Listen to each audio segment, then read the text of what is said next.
I'm in my room, it's a typical Tuesday night.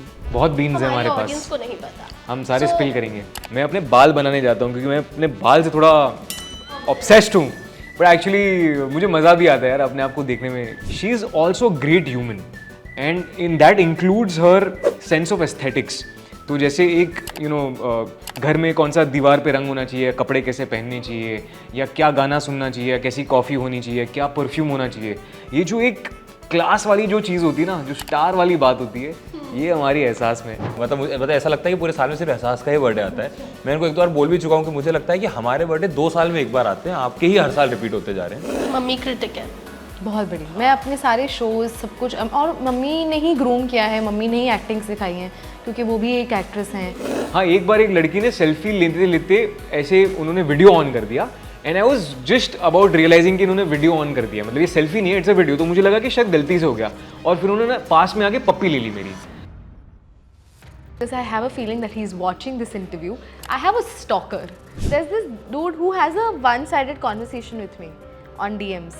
तो वो पता है वो ऐसे बात करता है जैसे खुद ही सवाल पूछे, खुद ही जवाब, आप जवाब दे रहे हो। हाँ हाँ कि हाँ मैंने खाना खा लिया, नहीं तुम आ गई थी वापस दिल्ली से, अच्छा ऐसे बातें करता है वो। मैं टेलर स्विफ्ट को आई हैव अ वन वो चढ़ावा जाता है वहाँ पे टेलर स्विफ्ट के नाम का। मैं टेलर स्विफ्ट को हर चीज़ का, जैसे मेरी बहन की शादी हुई थी, मैंने उसके लिए भी इनवाइट किया था। मेरा हर बर्थडे पार्टी में मैं इनवाइट करती हूँ। अभी हमारा स्क्रीनिंग हुआ था हाफ सीए का, तो मैंने उसके लिए भी इनवाइट किया था। कभी कभी डांट भी देती है कि हमारी स्क्रीनिंग के दिन तुमने एंगेजमेंट कर ली। वो ऐसा कहते थे कि आप जब जंगल के बीच में फंसे हो ना, तो मुझे मेरे दोस्तों ने उठा के मेरे को एक बार टॉप व्यू दिया है कि ये बताने के लिए कि जंगल बहुत बड़ा है, तो इस पेड़ की टेंशन मत लो। So it's important to identify and realise कि यार क्विटिंग इज नॉट लूजिंग, और जितना मैंने करना था मैंने पूरी शिद्दत के साथ किया। अगर वो नहीं हो रहा है मेरे लिए तो मेरा कोई और रास्ता है, फिर कहीं और जाना है मुझे। मेरा गिल्टी प्लेजर है बिग बॉस देखना। मैं एनीमे बहुत देखता हूँ, बट उसमें कोई गिल्टी नहीं है, प्लेजर ही प्लेजर है। तो I love watching anime. Guys season 2 जो होते हैं ना, वो हमेशा ट्रिकी होते हैं और बहुत ज़्यादा इंटरेस्टिंग होते हैं, और हम सबको वेट भी उतना ही होता है। जैसे ही फर्स्ट सीजन किसी भी सीरीज का ड्रॉप होता है, we demand for season 2, and now when the season 2 of half CA is totally out और ऑडियंस बहुत ज़्यादा प्यार कर रही है, आई एम श्योर अभी भी एकदम फ्लैग हो गया है, सबके Instagrams are filled with the stories. How do you feel, इतना ज़्यादा प्यार मिल रहा है, इतनी ज़्यादा ऑडियंस एंगेजमेंट है, starting from the director itself. ये आपने बिल्कुल सही कहा। मुझे लगता है आपने क्वेश्चन और आंसर दोनों दे दिया है कि सीज़न 2 ट्रिकी होता है, क्योंकि हमें टचवुड सीज़न 1 में बहुत अच्छा रिस्पांस था, बहुत अच्छा प्यार मिला था, तो हमें हमेशा से था कि यार सीज़न 2 में ना बहुत सारे ट्रैक्स खुल जाते हैं, तो आपको हमेशा ये रहता है कि किस पे स्टक करना है, किस पे नहीं करना है। बट हमारे इस बार सबसे अच्छी पार्ट था कि मुझे लगता है सीए जर्नी का जो सबसे इंटरेस्टिंग पार्ट होता है आर्टिकलशिप, वो दिखाने का मौका था हमारे पास इस बार, तो हमने उसको लिया है। और पर साथ में जो लाइफ एक्सपीरियंस होते हैं उस जर्नी को जीने के लिए, वो नीरज भैया के और आर्ची के, उसको मर्ज किया है, और रिस्पांस काफ़ी अच्छा है अब तक उस चीज़ का, और ग्लैडली सबको अच्छा लग रहा है। So thank you so much. और वही हमारा मोटिव भी था इस बार कि हम चाहते थे कि हम उस चीज़ पे सबसे ज़्यादा फोकस करें जो एक कम्युनिटी को बहुत अच्छे से रिप्रेजेंट भी करती है, और साथ में जो हमारी ओवरऑल ऑडियंस है हम उनको भी एक लाइफ लेसन दे सके अपने शो के थ्रू, और वही हमारा पर्पस था। अच्छा, जब भी मैं किसी वेब सीरीज़ की कास्ट से बात करती हूँ, स्पेशली जब डायरेक्टर होता है ना, तो हम लोग एक स्पेशल सेगमेंट करते हैं, स्पिल द बीन, जिसमें आप लोगों को एक दूसरे के बारे में कुछ ऐसी चीज़ें बतानी होती है जो हमें नहीं पता। बहुत बीन्स है हमारे ऑडियंस पास, को नहीं पता, हम सारे स्पिल करेंगे। सारे तो पहले ना एक काम करते हैं, स्पिल करते हैं। ऐसा आपसे स्टार्ट करते हैं, इन दोनों के बारे में एक ऐसी ऐसी चीज़ बता दो जो हमें नहीं पता। एक चीज़ तो मुझे इनके बारे में पता लग गई, ये पानी बहुत पीते हैं। यस। और फिर उसके बाद ये पानी इतना पीते हैं, फिर सूसू बहुत जाते हैं, और फिर वही लूप में चलता रहता है, और हमें वेट कराते हैं क्योंकि हम इतना पानी नहीं पीते, तो हम इनकी वेट करते रहते हैं। मैं एक्चुअली बता दूं, मैं क्यों लोगों को लगता है मैं सुसु जा रहा हूँ, ऐसा नहीं है। मैं अपने बाल बनाने जाता हूँ क्योंकि मैं अपने बाल से थोड़ा ऑब्सेस्ड हूँ, बट एक्चुअली मुझे मज़ा भी आता है यार अपने आप को देखने में। एक बार आईने में ज़रा देख लिया तो किसी इंटरेस्टिंग इंसान से मिल लूँ। अब इनके साथ ही हूँ पिछले 24 घंटे से, तो अच्छा, आप बताइए इन दोनों के बारे में कोई एक ऐसी चीज़ जो हमें नहीं पता। प्रतीश के बारे में एक चीज़ बताता हूँ कि वो डायरेक्टर तो बहुत अच्छे हैं, लेकिन एक्टर उससे कई ज़्यादा अच्छे हैं। तो कई बार ऐसा होता था कि हम सेट पे जब वो हमें समझा रहे हैं कि कैसे is giving the direction, but मैं इनको ही इनकी बॉडी लैंग्वेज पकड़ के एक्ट करता था। and he's not just a good actor, he's also a great brain for music. He has a great brain for story telling. कई बार ये होता है कि आप शायद चीज़ें बना अच्छी लेते हो, एक शो या फिल्म बना लेते हो, लेकिन आप बात करने में बहुत बोरिंग हो. प्रतीश के साथ आप घंटों बात कर सकते हो और वो आपको एंटरटेन ही करेगा. मतलब उसकी एक बोरिंग सी कहानी को भी वो कैसे इंटरेस्टिंग बना सकता है, रस भरी बना सकता है, ये उसका टैलेंट है जो शायद दुनिया को उतना पता नहीं है. But now because I am his friend so I know. And एहसास के बारे में अगर एक चीज़ बताऊं जो लोगों को ना पता, एक्चुअली एहसास के बारे में सबको बहुत कुछ पता है, वो इतना कुछ सोशल मीडिया पे शेयर करती है. बट हाँ, एक चीज़ है कि apart from being a good actor and like a good celebrity, she is also a great human, and in that includes her sense of aesthetics. तो जैसे एक घर में कौन सा दीवार पे रंग होना चाहिए, कपड़े कैसे पहनने चाहिए, या क्या गाना सुनना चाहिए, कैसी कॉफ़ी होनी चाहिए, क्या परफ्यूम होना चाहिए, ये जो एक क्लास वाली जो चीज़ होती है ना, जो स्टार वाली बात होती है, ये हमारी एहसास में. So that's one secret aspect of it. Now I feel bad for not saying something nice about you. It's okay. And saying that you. That's what I do.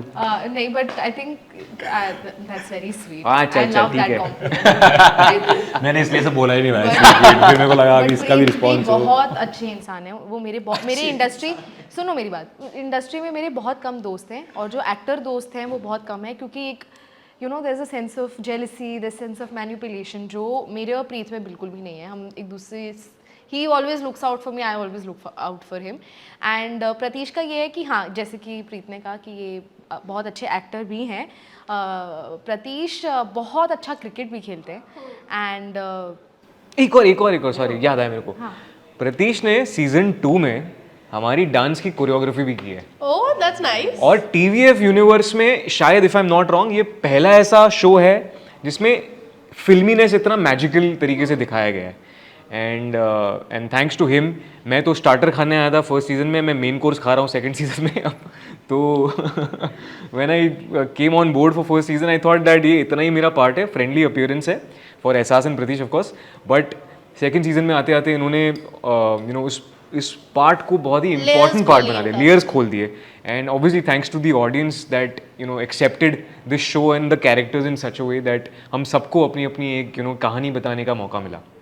ठीक है, ये देखो, इन्होंने आपस में तारीफ कर दी और आपकी बहुत ज़्यादा तारीफ हो गई है. बट चेंजिंग द पैटर्न, इन दोनों के बारे में ऐसी चीज़ बताना बहुत ही नोटोरियस थी जो हमें जाननी हो, गॉसिप टाइप ऑफ. वही प्रॉब्लम भी है कि वो मैं तारीफ नहीं करता हूँ तो भी सुनता हूँ, करने के बाद भी सुनता हूँ, तो वो इशू नहीं है. ये जो आपका क्वेश्चन था, मैं देखो उसके बारे में सोचा है अभी, तो मैं बता सकता हूँ. दोनों के लिए एक एक बात बतानी, जो आपको नहीं पता हो तो मैं बताता हूँ. कि प्रीत से स्टार्ट करता हूँ.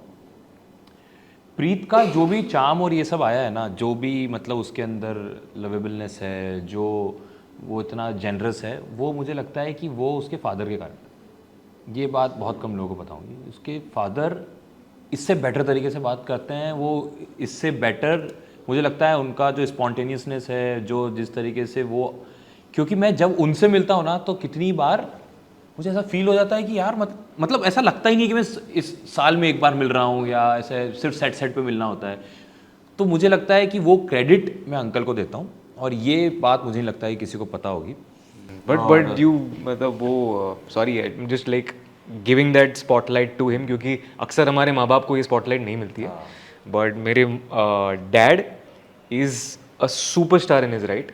चाहे गली में एक सब्जी वाला हो या कोई बहुत बड़ा बिजनेसमैन हो, उनके लिए सब दोस्त है, और वो ऐसे दोस्त बना देते हैं. और बिकॉज वो इतने चार्मिंग है, जैसा इन्होंने राइटली बताया, तो I have barely scratched the surface. And thank you pops for being an amazing father. And my mother, she's an introvert, but उनकी calm energy जो है ना, that helps me be a very sincere actor. तो आप बहुत ही हमेशा अगर खुराफाती हो और हमेशा आप डिस्ट्रैक्टेड रहते हो तो भी आप काम नहीं कर पाते. So you need that balance, ताकि आप अपने एसेट्स और लायबिलिटी को बैलेंस कर सको. क्या हाफ सीए का मस्त मैंने ग्रेट वन, एसेट्स और लायबिलिटीज दोनों यहाँ पर आ गई है. So thank you mom and dad for that. और मैं एहसास को बताता हूँ. एहसास का भी मैं इनको जितने समय से जानता हूँ ना, ये जैसे दिखते हैं सामने, वो उनका एक सोशल अपीयरेंस है, लेकिन वो उससे ज़्यादा स्मार्ट और उससे ज़्यादा बहुत ही ग्राउंडेड गर्ल है. वो शायद हम इंटरनेट पे देखते हैं तो हमको थोड़ा सा वैसा कि वो हाँ वो सब दिखता है, और वो साल में एक पार्टी ऐसी देते हैं कि सबको लगता है कि हाँ उन्हीं का बर्थडे है और एक एहसास डे और ऐसा ऐसा। लेकिन मतलब ऐसा लगता है कि पूरे साल में सिर्फ एहसास का ही बर्थडे आता है। मैं उनको एक दो बार बोल भी चुका हूँ कि मुझे लगता है कि हमारे बर्थडे 2 साल में एक बार आते हैं, आपके ही हर साल रिपीट होते जा रहे हैं। बट वो ग्लैडली मुझे लगता है कि उसके बहुत क्लोजेस्ट फ्रेंड्स को ही उसका वो रियल एहसास देखने को मिलता है, जो टच हमने अभी तक तो हमें पता है कि वो किस तरीके की है, और विच इज़ वेरी, इसीलिए मुझे लगता है कि वो इतने कैरेक्टर प्ले कर लेती है, क्योंकि है ना वो सक्सेस या आप जो भी कह वो उसके सर पे नहीं चढ़ा है।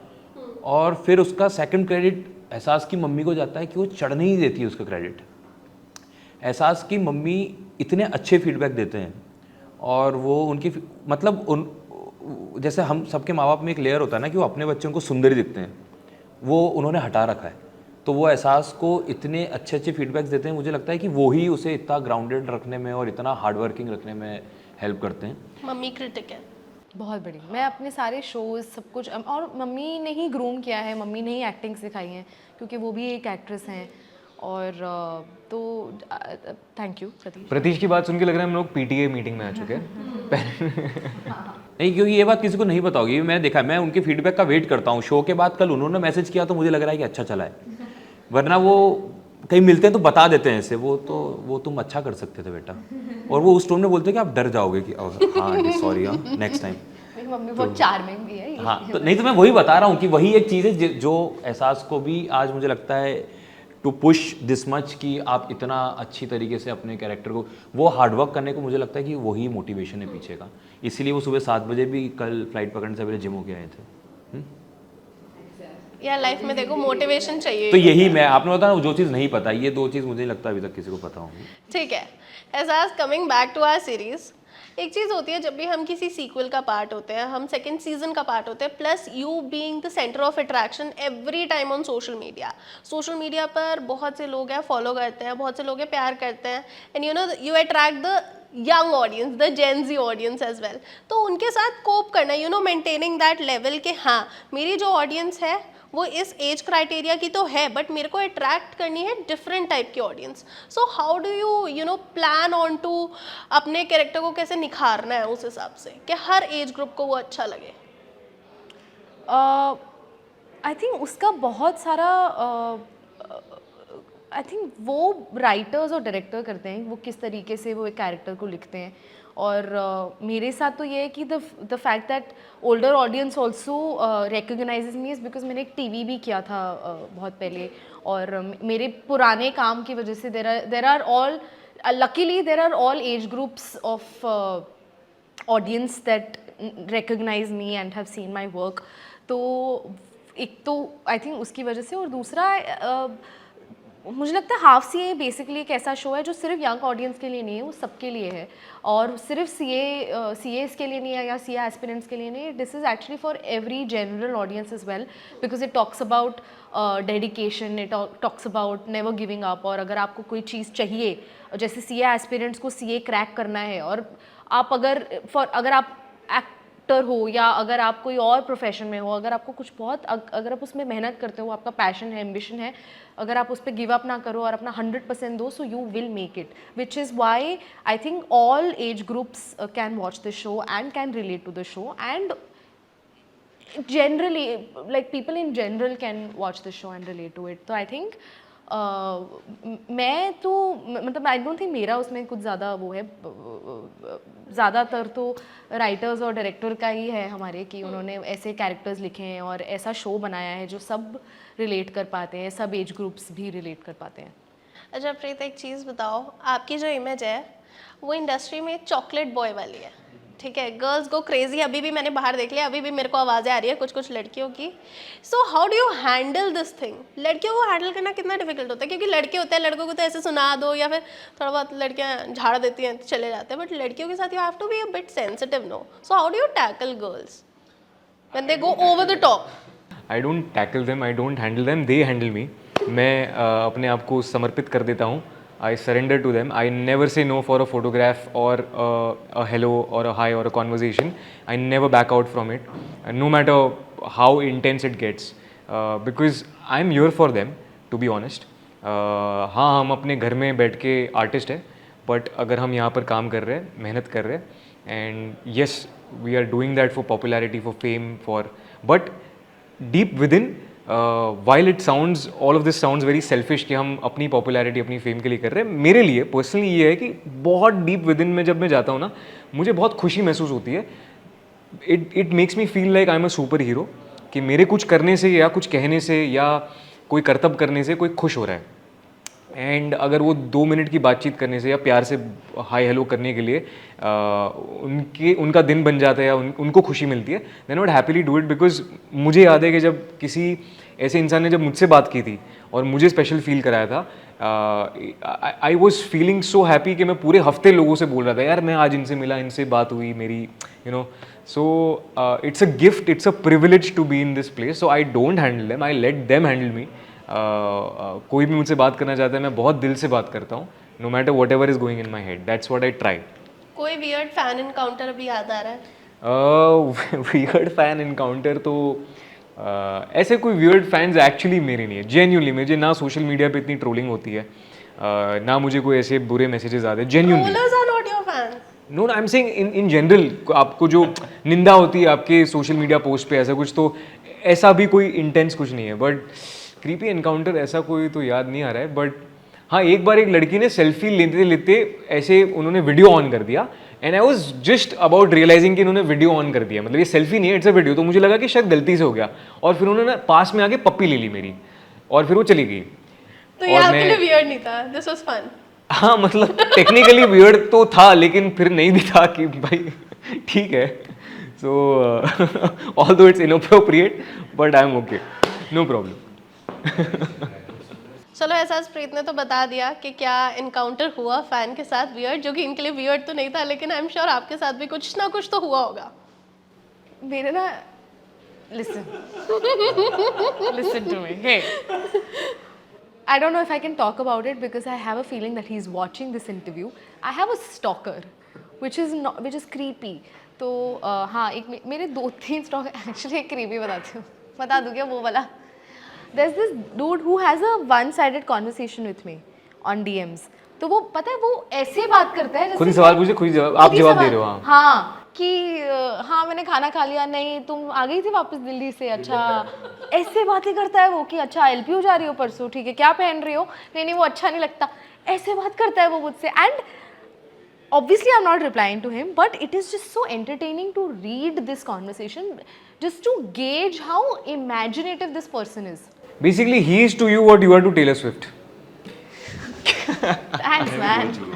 That is creepy. I'm never going to text Taylor Swift again. अच्छा, ये टेलर स्विफ्ट वाली जो कहानी है ये मैंने अभी अंदर सुनी है, that you text her, अपनी बर्थडे पार्टीज में भी इनवाइट करते हो. मैं टेलर स्विफ्ट को I have a one वो चढ़ावा जाता है वहाँ पे टेलर स्विफ्ट के नाम का. मैं टेलर स्विफ्ट को हर चीज़ का, जैसे मेरी बहन की शादी हुई थी मैंने उसके लिए भी इनवाइट किया था, मेरा हर बर्थडे पार्टी में मैं इनवाइट करती हूँ.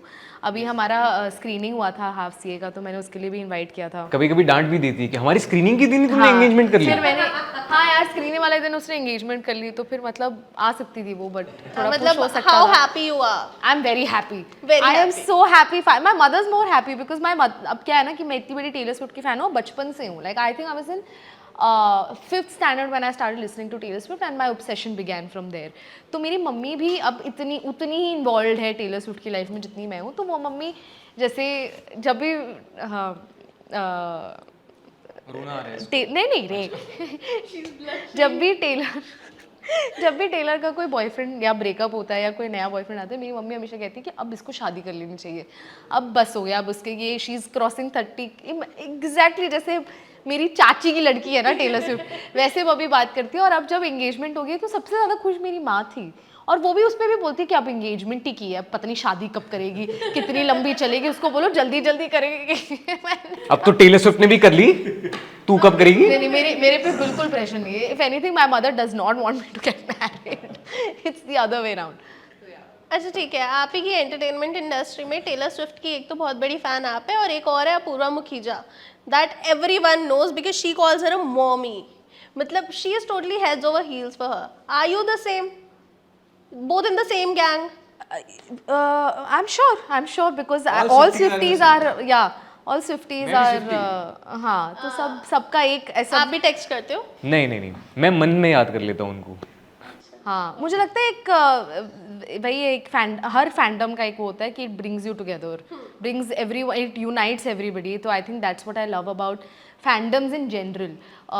एंड देन मतलब फॉर एग्जाम्पल टेलर स्विफ्ट का ही बहुत सारे ऐसे नाइट्स होते हैं बॉम्बे में। I don't know if it happens in Delhi but there are lots of Taylor Swift listening parties that happen, and then you go to these parties and there's just strangers because there's this one common thing and everybody is so diligently and they're just having such a good time. So like even if you don't know anybody you make friends. तो मैं ऐसे 2 parties listening parties में गई and I made really cool friends just going to these parties. I think that is what I love about fandom. I'm more about You Belong With Me. I'm in my room, it's a typical Tuesday night. Listening to the You kind of listen, music. girls already love you. You don't need to I love it. do more than this. चलिए ठीक है, moving on.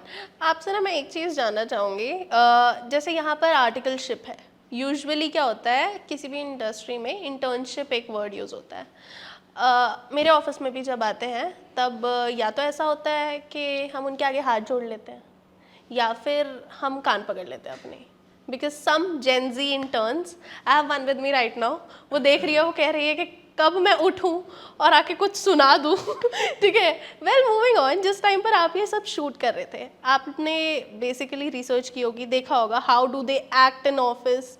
जो young वाले articleship में लोग आते हैं उनके लिए आपके कोई खुद के सजेशंस हैं personally, because you guys have fit in to the shoes? Suggestions मैं तो मतलब मुझे लगता है कि जब हम रिसर्च कर रहे थे शो के लिए तो हमने उनसे सीखा है, क्योंकि मुझे लग रहा है कि टाइम चेंज होते जा रहा है। तो हम जिनको Gen Z और मिलेनियल्स और जो कह रहे हैं वो अब तो अपोजिट हो चुका है। मैं उनको देख के लर्न करता हूँ, क्योंकि है ना वो अलग तरीके से ऑपरेट करते हैं। हम लोग का डेडिकेशन थोड़ा सा अलग था, हम कुछ ज़्यादा ही चीज़ों के लिए इन्वॉल्व। मैंने उनसे सीखा है कि कब वो मतलब सही लग रहा है तो लग रहा है, नहीं लग रहा है तो दैट्स इट। वो इतना फ्यूचर के बारे में नहीं प्रेडिक्ट करते हैं जितना हम लोग कर लेते हैं, और वो मुझे लगता है कि that is their way of living, और वो सही भी है अपनी जगह पे। तो मैं तो रादर देन मैं कोई सजेशन दूँ, मैं तो कह रहा हूँ कि मैं ही आप लोगों से सीखता रहता हूँ, और मेरे लिए कोई सजेशन नहीं, मेरे लिए कि जैसे हो वैसे ही रहो। मुझे लगता है कि जो अभी का टाइम चल रहा है वो इसी तरीके से ऑपरेट करने का टाइम है। आप लोगों का कोई 100% agree. Nothing to add on.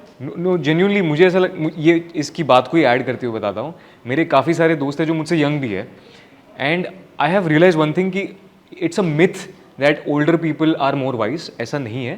अगर आप अवेयर हो which the current generation is much more than we were, so and so they have more wisdom, and in general they have more fresh thoughts and ideas that I also learn from equally.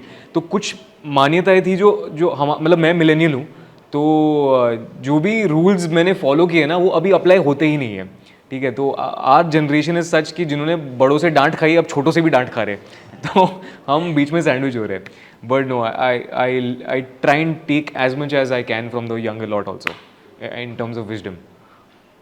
ठीक है, okay, in the series you guys are preparing for CA, ठीक है, but अगर real life में actors नहीं होते और आप डायरेक्टर एक्टर दोनों नहीं होते तो क्या होते? मैं क्रिकेटर होता। Cricketer. You are whose fan? Virat? No, Dhoni? Dhoni. या मैं एक्टर नहीं होता तो मैं एस्पायरिंग एक्टर होता। ओके, एस्पिरेंट ही होते। ओके, एहसास? मैं अगर मैं एक्टर नहीं होती तो आई थिंक मैं इंडस्ट्री में ही कुछ कर रही होती ऑनेस्टली, क्योंकि अगर इंडस्ट्री का ऑप्शन नहीं है आपके पास मुझे फिर मैं आई थिंक मैं एस्ट्रोनॉमर होती। एस्ट्रोनॉमर होती? एस्ट्रोनॉमी में इंटरेस्टेड होती है basically, because I love understanding space and our planets and the universe. I think that really interests me, but industry में से भी coming back to like if I wanted to be a part of, I still would want to be a part of the industry and I want to direct and I still want to direct. Okay. So I think after a few years hopefully you would see me direct something. उसने मुझे signing amount भी दिया हुआ है अभी से। Great. उसमें प्रतिश होंगे एज एन एक्टर या नहीं? वो प्रोड्यूसर है हमारे। 100%। ग्रेट। अच्छा प्रतिश, एक चीज़ बताइए मुझे, जिस टाइम पे जैसे हमने स्टार्ट ही इस चीज़ से किया कि season 2 are relatively more tricky, but जिस टाइम पर you were planning for season 2 उस टाइम पर दिमाग में ही नहीं आया यार अब लोगों की ना बहुत हाई एक्सपेक्टेशंस हैं, मे बी कहीं पर थोड़ी सी भी चूक हुई, maybe I will not be able to meet up to it, या फिर यू वो 100% श्योर कि यार देखो सीजन 1 को इतना प्यार मिला है, I will definitely give it a try और मैं सब छोड़ दूंगा ऑडियंस पे।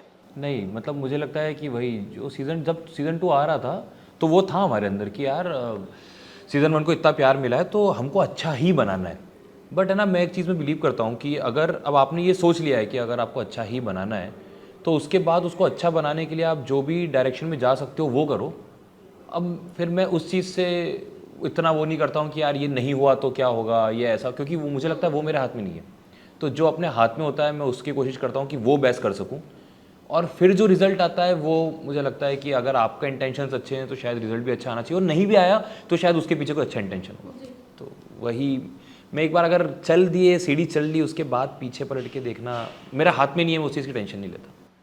ठीक है, मैं ना अभी लास्ट क्वेश्चन पूछूंगी बिकॉज उसके बाद हो सकता है माहौल थोड़ा सा गर्मा जाए, थोड़ा सा दिमाग में हमारे नेगेटिव थॉट्स आ जाए, बिकॉज अभी तक सारी पॉजिटिव बातें और उसके बाद हम एक फन रैपिड फायर करेंगे। So I was just making you guys mentally prepare. देखिए कुछ एग्जाम्स ऐसे होते हैं, बहुत से लोग मल्टीपल टाइम्स उसे अटेम्प्ट करते हैं, सी इज़ वन ऑफ देम। बहुत से स्टूडेंट्स होते हैं जो कि मेंटल प्रेशर में आ जाते हैं, कुछ ऐसे स्टूडेंट्स होते हैं जिनको बार बार उनके पेरेंट्स पोक करते हैं कि नहीं भैया तुम्हें इस पेपर में पास होना ही है, होना ही है, be it Delhi, be it Kota, be it anywhere in the entire place. तो काफ़ी बार ऐसा होता है बच्चे वो मेंटल प्रेशर झेल पाते हैं, कभी कभी नहीं झेल पाते, either they give up by quitting their life, या फिर वो ज़बरदस्ती उस चीज़ को करते हैं just with the parental pressure. So जैसे 3 इडियट्स में भी हमने देखा ना कि अगर तुम्हारी गर्लफ्रेंड भी सीए है फॉर एग्जाम्पल और तुम्हें शादी भी एक सीए से करनी है तो वो करो, otherwise don't do it just because your parents want, because life अपनी है। So what are your thoughts on that? बच्चे अपनी जान गंवा देते हैं just because of the parental pressure, या फिर इस चीज़ में कि यार अब 2 साल दे दिए, तीसरा और दे देता हूँ, एक और अटेम्प्ट कर लेता हूँ। मुझे 2 ही चीज़ें लगती है, सॉरी कहना स्टार्ट। मुझे लगता है 2 ही चीज़ें है। सबसे इम्पॉर्टेंट यार मैं कहूँगा लाइफ में जैसे जैसे आप बड़े होते जा रहे हो ना, फ्रेंडशिप है। मतलब जैसे कि अभी हम लोग बात कर रहे थे ना कि आज की जनरेशन की थिंकिंग अलग है, उनका ऑपरेट करने का तरीका अलग है। पर कभी कभार चूँकि हम जिस जनरेशन से आते थे और हमारे पेरेंट्स ने जो सिखाया, तो पेरेंट्स और ये लोग जो है वो धीरे धीरे शायद लाइफ में वो कोप नहीं कर पाते हैं। जो बच्चे, अब नीड चेंज हो चुकी है, टाइम चेंज हो चुका है, बट वो लोग तो वही ट्राई करते हैं ना जो उन्होंने सीखा था लाइफ में कि ये कर लोगे तो वो आपके भलाई के लिए कह रहे हैं कि ये कर लोगे तो ऐसा हो जाएगा, ये कर लोगे तो ऐसा हो जाएगा। लेकिन अब टाइम, जैसे मुझे बहुत टाइम तक अपने घर वालों को ये समझाने में टाइम लग गया था कि मैं करता क्या हूँ। ठीक है, उन्होंने कभी मना नहीं किया पर उनको कभी समझ नहीं आया कि क्या करता है। तो जब कोई पूछता था तो वो ऐसे ही कुछ बोल देते कि करता है कुछ, मतलब नाम आता है उसका, देखा है 1-2 बार और कभी कभार दिख जाता है। उनको लगता था कि जो कैमरे के सामने है वही चीज़ें होती हैं। तो मुझे लगता है इस प्रोसेस में ना फ्रेंडशिप बहुत ज़रूरी है। अच्छे फ्रेंड्स ने मुझे, ये अब मेरा पर्सनल ओपिनियन है, बहुत लाइफ में हेल्प की है इन सब प्रेशर्स को थोड़ा सा एवरेज आउट करने में, थोड़ा सा एक है ना ब्रॉडर पर्सपेक्टिव दिखाने में। वो ऐसा कहते थे कि आप जब जंगल के बीच में फंसे हो ना, तो मुझे मेरे दोस्तों ने उठा के मेरे को एक बार टॉप व्यू दिया है ये बताने के लिए कि जंगल बहुत बड़ा है, तो इस पेड़ की टेंशन मत ले। वही मेरी एडवाइस है कि आपको कभी भी लग रहा है ना कि यही सर्कल है, तो ऐसा नहीं, ये तो बहुत छोटी सी चीज़ है। अभी लाइफ इतनी बड़ी, मतलब उसके बाद इतनी सारी चीज़ें, तो फ्रेंडशिप इज़ वेरी इंपॉर्टेंट। अपने दोस्तों को उनके साथ रहो, वो ही आपको इन सब चीज़ों से थोड़ा सा चिल आउट कर सकते हैं, आपकी टेंशन सीरियसली समझ सकते हैं क्योंकि वो आपके एज ग्रुप के हैं। और दूसरा वही जो मैंने कहा कि यार अभी की जनरेशन को अभी की जनरेशन के हिसाब से ऑपरेट करने दिया जाए इन अ गुड वे। और अगर वो, क्योंकि सबके पॉजिटिव नेगेटिव है, पर नेगेटिव जितने हैं वो उनको समझा दिया जाए कि दिस इज़ द नेगेटिव, लेकिन जो पॉजिटिव है उनको रहने दिया जाए। मुझे नहीं लगता कि अब हर जनरेशन के साथ है ना, मतलब मैं ही अपने से 5 साल छोटे लोगों से कभी कभार थिंकिंग मैच नहीं कर पाता हूँ। सोचता हूँ अरे ये तो बहुत ही अलग तरीके से सोच रहे हैं, पर फिर मैं ये नहीं कहूँगा कि वो गलत है या फिर मैं गलत था। टाइम के हिसाब से जैसा है उस हिसाब से ऑपरेट करो, रादर देन ये वहीं फिट होने की कोशिश करना कि पापा डॉक्टर थे तो पापा के समय डॉक्टरी बहुत अलग तरीके से हुई होगी, आज के समय अलग हो रही है। आज के समय मुझे लगता है कि सोशल मीडिया अगर इन टर्म्स ऑफ मनी देख लोगे तो आप किसी भी तरीके से कमा सकते हो। तो मैं वही एडवाइस देता हूँ जो भी मुझे मिलता है तो कि, और वही हम दिखाने की कोशिश भी करते हैं हमारे शो के हिसाब से। इस मुद्दे पे ना जाकिर भाई की एक बहुत ही कमाल की लाइन है कि आपके पेरेंट्स आपके दुश्मन नहीं है, वो बस आपको गरीब नहीं दिखना चाहते। और ये बात बहुत सही है क्योंकि 90% हमारे देश में जो भी पेरेंट्स है वो खुद एक स्ट्रगल करके आगे आए। हर परिवार में ना एक एम होता है कि अगला जो वंश होगा ना वो हमसे बेहतर लाइफ जिएगा, हमसे बेटर लाइफस्टाइल होगी उनकी, बड़ा घर होगा, अच्छी गाड़ी होगी, तो they want to upgrade themselves. तो वो ये सोचते हैं कि हम तो नहीं कर पाए पर हमारे बच्चे करें। और हम क्यों नहीं कर पाए? क्योंकि हमने पढ़ाई नहीं की, हमने मेहनत नहीं की, हम लेज़ी थे, या हमने ये डिसीजन नहीं लिया। तो वो सारी जो गलतियां हैं वो उनके बच्चे ना करें, ये पेरेंट्स चाहते हैं। पर यही कहीं लूप है छोटा सा कि अगर वो गलती करेंगे ही नहीं तो वो सीखेंगे ही नहीं। तो जैसे मैं बताता हूँ कि मैंने ज़िंदगी में जो कुछ भी सीखा है, जो भी एक्टिंग सीखी है, मैं कोई एक्टिंग स्कूल नहीं गया हूँ, मैं कोई इंस्टीट्यूट नहीं गया हूँ। और ऐसा नहीं है कि वहाँ जाना गलत है, बट कहने का मतलब ये है कि मैंने ऑडिशंस में जितनी गलतियाँ की, जितनी बार मैं फेल हुआ हूँ, उतना ही मेरी सहनशीलता बढ़ी है, उतना ही मैं ज़्यादा परसिवियरिंग बना हूँ, और उसमें से ही सीख के मैं आगे बढ़ा हूँ। तो बुरा लगता है डेफिनेटली जब आप फेल होते हो। आज भी कई बार ऐसा होता है कि कोई बड़ी बड़ी पिक्चर है जहाँ पे मैं ऑलमोस्ट पहुँच गया था और मैं नहीं कर पाया और फिर किसी और को मिल गया।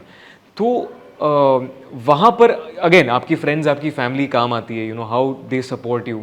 एंड अगर आपके सही फ्रेंड्स है तो आप सही डायरेक्शन में जाओगे, गलत फ्रेंड्स है और गलत संगत है तो आप गलत डायरेक्शन में जाओगे, जो बड़े बुजुर्ग हमसे कहते आए। तो ultimately our thing is that there has to be a balance.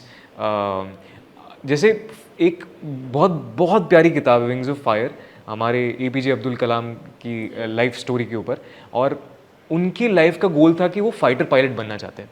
ठीक है, उन्होंने लगातार अटेम्प्ट्स दिए, and this was a story about a man who knew everything. He was intelligent, he was smart, उनके पास सब कुछ ही था, उन्होंने बहुत मेहनत की, लेकिन वो नहीं बन पाया fighter pilot. But he knew when to quit. So quitting is not losing, it is also deciding कि भाई मैं इतना यहाँ, मैंने जितना करना था मैंने कर लिया है, अब वो नहीं हो रहा है तो मेरा दरवाज़ा कहीं और है, पानी की तरह कहीं और बहना है। और अगर उन्होंने वो फाइटर पायलट में लगातार अटेम्प्ट्स देते ही जाते तो इतने ग्रेट साइंटिस्ट नहीं बन पाते, रॉकेट साइंटिस्ट जो वो बने, और इतने बड़े प्रेसिडेंट नहीं बन पाते इंडिया के जिन्होंने इतना सब किया। So it's important to identify and realise कि यार क्विटिंग इज़ नॉट लूजिंग, और जितना मैंने करना था मैंने पूरी शिद्दत के साथ किया। अगर वो नहीं हो रहा है मेरे लिए तो मेरा कोई और रास्ता है, फिर कहीं और जाना है मुझे। सो ये तरीके से बताना और समझाना बहुत इंपॉर्टेंट है। छोटी सी ही मिस्टेक होती है कि हम ना समझाने में या तो देर कर देते हैं या तो समझा नहीं पाते। So I think it's important that हम लाइफ को एज अ सिटकॉम देखें। जैसे फ्रेंड्स मेरा फेवरेट शो है, तो मैं उसको देखता हूँ कि कई बार उसमें बहुत ही सीरियस सिचुएशन होती है, लेकिन at the larger picture of it हम सब उस पर हंस रहे होते हैं। तो जब आपके साथ वो चीज़ होती है तो आपको ये इमेजिन करना है कि 5-6 साल बाद मैं इस सिचुएशन पे हंस रहा हूँगा। तो let it just like feel it, let it be, let it process. And अब तो बहुत सारे ऐसे लोग हैं, दोस्त है, थेरेपिस्ट है जिनके साथ आप बात कर सकते हो। तो you have lot of access to good people, important people who can help you out. ठीक है। That's where I end my TED talk, guys. अच्छा, इस चीज़ में मैं एक चीज़ ऐड करना चाहूँगी एहसास, इससे पहले हम आपके व्यूज़ जाने। जो इन्होंने संगत वाली बात बोली ना, वो अब जाके मेरे को रियलाइज़ होती है कि एक बार जो मेरी मम्मी बोल देती थी ना कि बेटा इसके साथ मत रह, उसके साथ आगे जाके रहकर मैं इतना रोई हूँ ना, समझ जाते थे घर वालों में है वो एक इंस्टिंक्ट। हाँ, वो समझ जाते देखते वाइब आ जाती है। हाँ, हाँ, मम्मी ने बोल दिया कि ये ठीक नहीं है तो नहीं है, अब समझ आ गया चेहरा कि पढ़ना मम्मी ने आता था। बोल दिया। चलिए, Ehsaas, anything to say to those people who try I honestly, I think Pratish and Preet have very well covered it.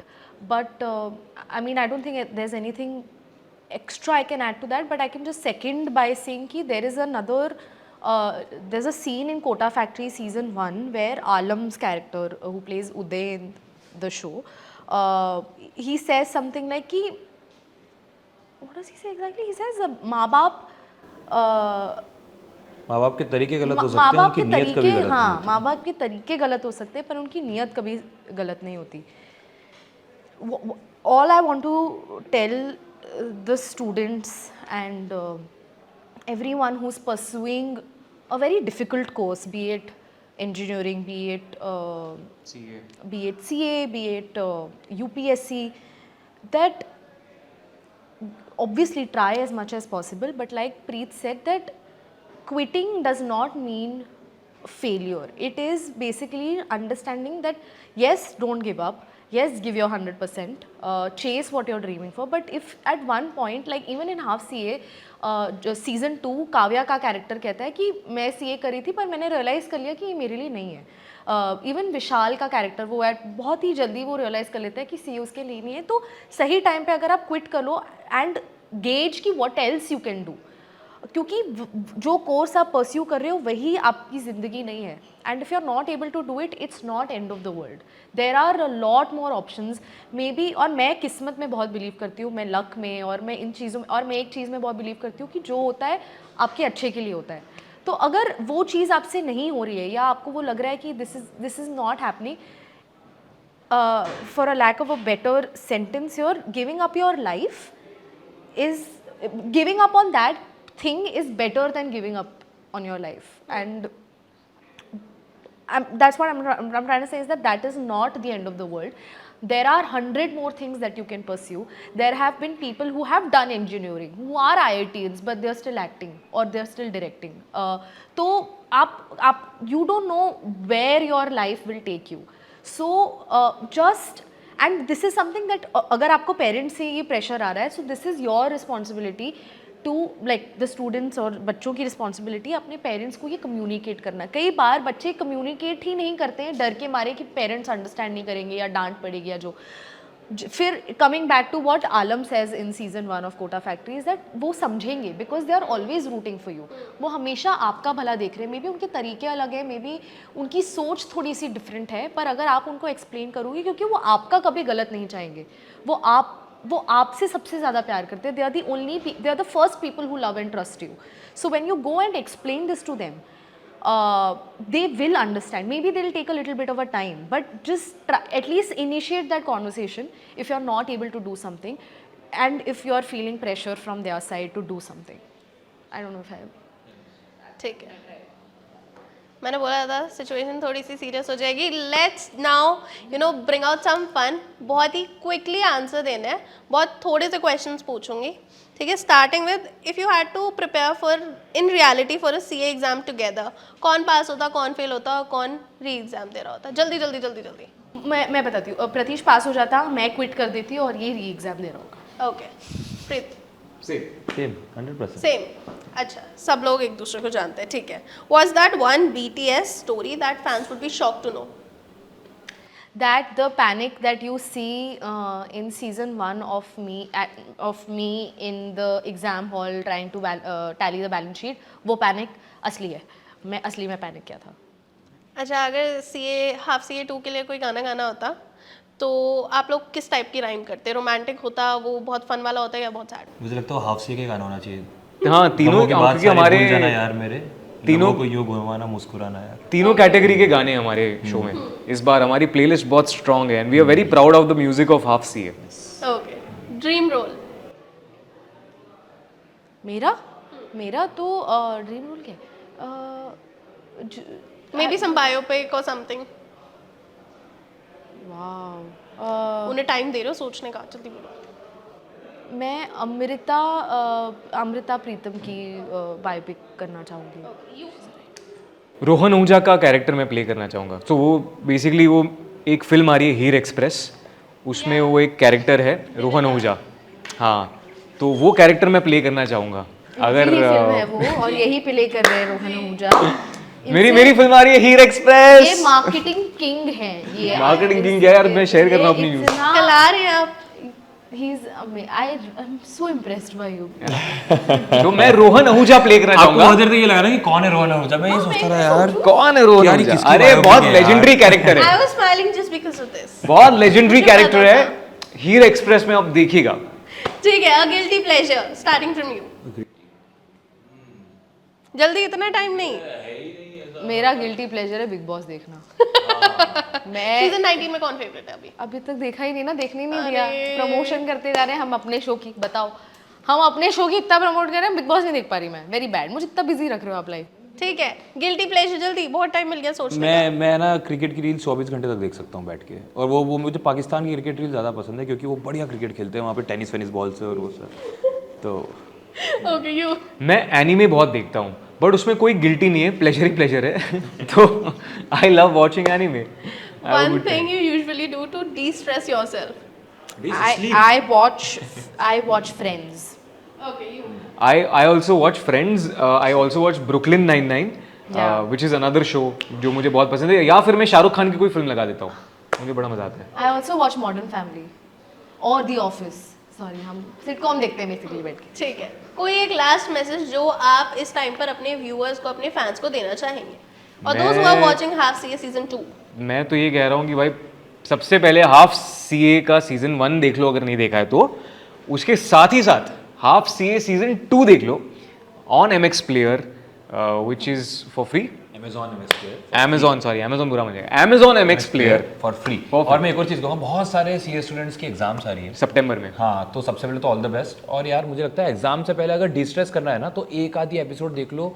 मुझे आपको एग्जाम में जाने से पहले एक मोटिवेशन तो 100% मिल जाएगा. ये मैं आपको एक थोड़ा सा स्पॉइलर दे देता हूँ. और यस, मुझे लगता है कि please watch half CA season 2 on Amazon MX player. और आप लोगों ने अब तक इतना सारा प्यार दिया उसके लिए भी थैंक यू. और देख के DM ज़रूर करना कि कैसा लगा.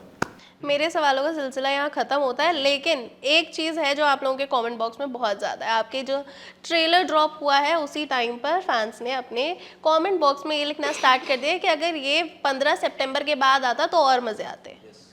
ऑल्दो आप लोग कह रहे हो कि डी स्ट्रेस हो जाए, लेकिन इतना स्ट्रेस है उन्हें पढ़ाई का, वो देख कहाँ पा रहे हैं. कहीं नहीं जा रहा हमारा शो, वहीं है. आप बिंदास 15 के बाद देखिए, जब भी आपको मौका मिले, टाइम मिले, जहाँ टाइम मिले. पर हमें ऐसे स्टूडेंट्स मिले हैं, हम जितने अभी RGV हॉस्टल गए, हम आज भी यहाँ पे आए, वो ऐसे हमें लोग मिले हैं जो कह रहे हैं कि यार हमने ना एक आधी एपिसोड इसलिए पहले देख लिया, उसके बाद उनको अच्छा लगने लगा, क्योंकि 24 घंटे तो कोई पढ़ाई नहीं कर रहा ना. तो उन्हें भी तो जाने से पहले एक मोटिवेशन मिलना चाहिए ना कि हम कर क्यों रहे हैं. वो मोटिवेशन मिल जाता है. ठीक है, all the very best guys जिसका एग्जाम है. और आप लोगों से बात करके बहुत अच्छा लगा, मुझे मज़े आए. Thank you so much for coming to Delhi for the promotions and all the very best upcoming movie. Thank you so much. Thank you, thank you so guys. Much. Ji.